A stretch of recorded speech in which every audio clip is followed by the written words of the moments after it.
Hey everyone, welcome to the new year, new you self-development workshop. We're helping you to heal from your trauma bonds and toxic relationships. Now, this isn't about setting goals or setting unrealistic standards of the life that you wish you could be living in some millionaire mansion or living on the beach or that kind of thing. This is about getting you into a place where you can be happy and living in the moment because you're grounding yourself, because you're letting go that toxicity that you've been experiencing because of the narcissist in your life or that was in your life, and you're ready to take this new year as the new chapter and ready to move forward. So again, this isn't about fixing yourself.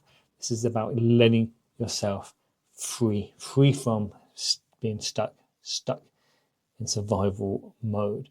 So sit comfortably, take a breath, and allow yourself just to relax, because a lot of what we do is all full of tension. We spend a lot of time with a lot of tension in our shoulders, and we don't realize it until we tense our shoulders up and just let them release. We don't realize that we're actually holding so much tension. Same with our jaw. There's probably a lot of tension there. So just notice as you sit. Can you notice any tension? If so, let it go. Take a big breath in. And then release.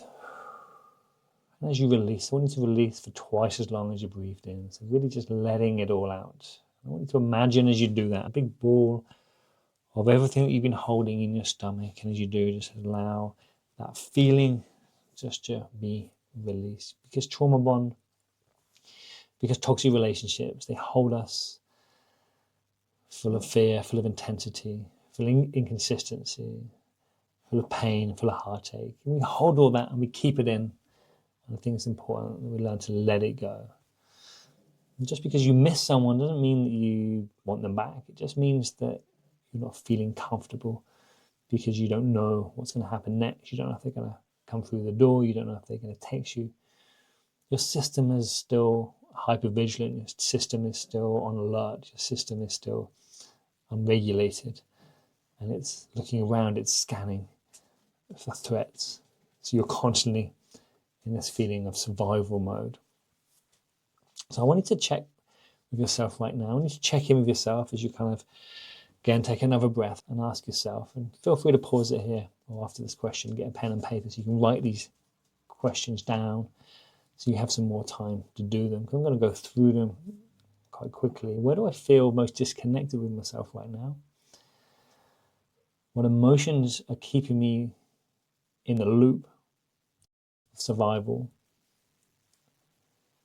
What feels heavy right now as this new year begins?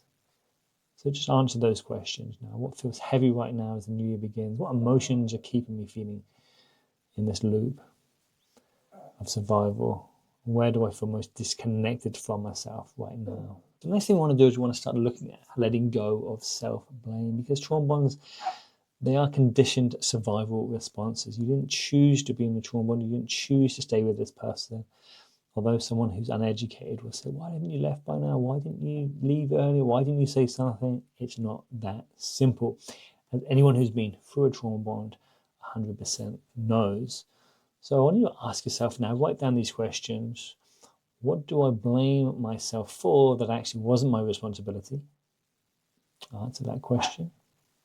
Number 2, if someone I love went through this, how would I speak to them? Because often you'll find you're probably speaking to yourself in a way that isn't congruent with how you would speak to someone else or someone else's child. And then 3, would it feel like to soften towards myself just 5% more? Just that little bit more, even just 5% more. What would it feel like just to soften towards myself just a little bit more? And again, pause it here if you need some time. As we're going to move on now to section number 3, which is grieving what was never realized. So again, here is what's important to know now. When we want to heal, we have to grieve, because we've lost a lot of what we thought we were having. We thought we were going to be living in a different world than we're living in right now. We thought the narcissist's fantasy was going to come true. They love bombed us. They told us a lot of lies. So we imagined this future. We imagined this version of ourselves. We had a lot of hope. We had a lot of ambition. We had a lot of optimism. And we often found that that never happened. What actually did happen was we ended up abandoning ourselves. We ended up hurting ourselves. We ended up putting our needs second. And we ended up in a place worse off than where we started. And that's okay to feel. It's okay to understand that. But it's also important to know that we need to grieve the reality that we don't have what we thought we were going to have or what we actually wanted. We need to let go of that fantasy, because until we grieve something, we can't let it go. So I want you to ask yourself now, write down these questions. What dream or vision of your life are you grieving? What hurts more about letting go? What part of me needs permission to feel sad today? Okay, now section number 4, understanding your patterns.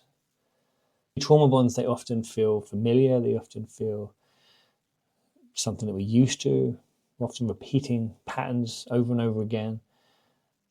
And they often connect to our younger self, our beliefs about who we are, our worth, our value, our safety, our love.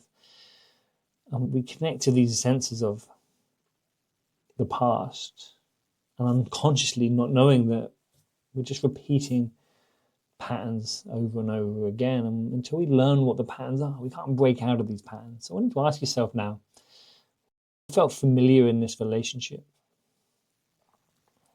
What did I learn about love in childhood? Where did I confuse intensity with connection? What needs did I try to earn instead of receive?